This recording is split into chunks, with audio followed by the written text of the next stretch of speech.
Hi, my name's Greg Best. I work for Best Contractors. I'm down at Casuarina. I'm just going to run through a quick grid line setup for you. So what we'll do now, we might whack a couple of pegs in and we'll transfer this level onto pegs and then show you, we'll run some string lines and show you how to dip the string lines and check when you, say you run out of batteries on this, and then at least you've got something else to go off to check your heights.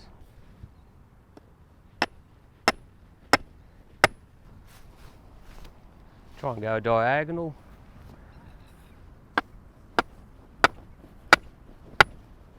Righto, so what we'll do now, we're going to transfer the level at the bottom of this onto a peg on both sides.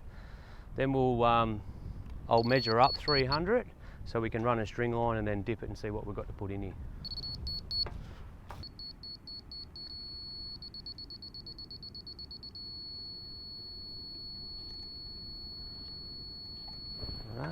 That one. And like I said, this is just for string lining, so that's going to be our finished level of our pad. That height there. And I'll go up 300 just with your tape. So your string line can run.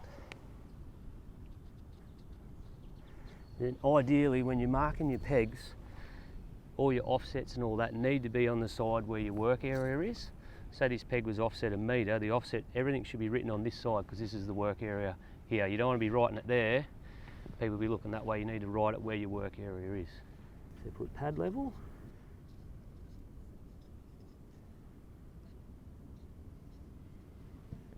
.300 above.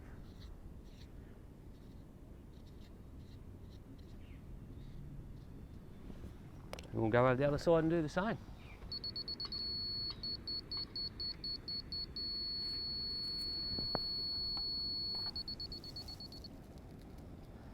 So that's our pad level.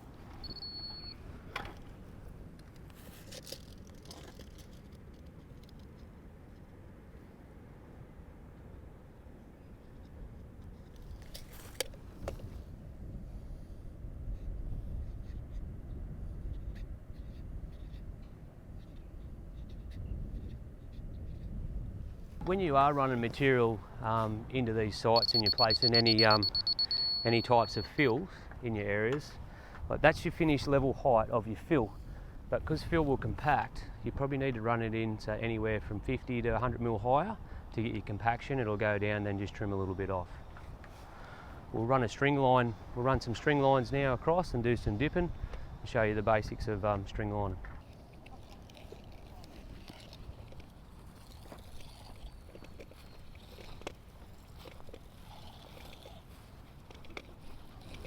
When you're doing your string line, especially over a decent distance, you want to get it nice and tight. So just make sure you get it tight.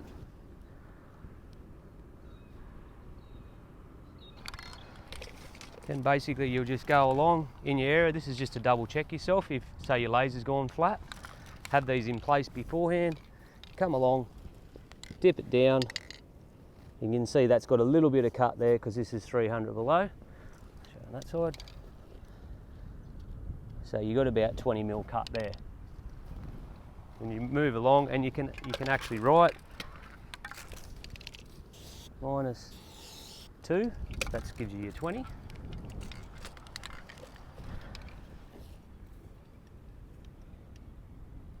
You've got about 70, so -7.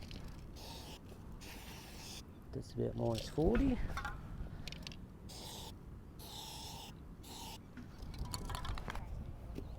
Okay, now we'll show you an example on how to offset a peg and transfer the level with a spirit level.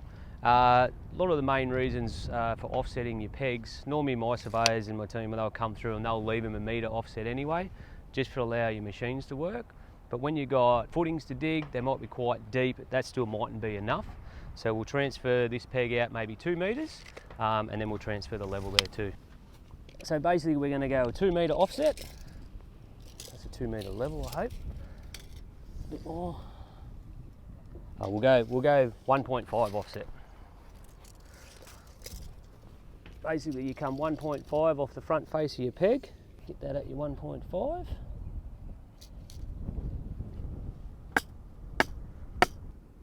Then you just run a level from your finish level height of the pad. I'm not going to the string line height, I'm going to the finish level height, and then you just get that end right and then move this end up to where it needs to be, which is there. And I've got the top of the level on that line. Some people get confused, they might have the bottom of the level and they mark the top, so just make sure you're aware of that. So now this peg can be removed. You've got your height now, but what you've got to remember to do is write your pad height,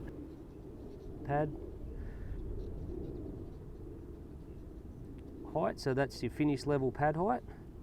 But then you need to write an offset on this because you've moved it from there to here, so it was an offset 1.5 metres. And like I said, you've got to write it on the side that your work area is, so people know they'll come and measure from this peg 1.5 in, and that'll be the edge of their boundary.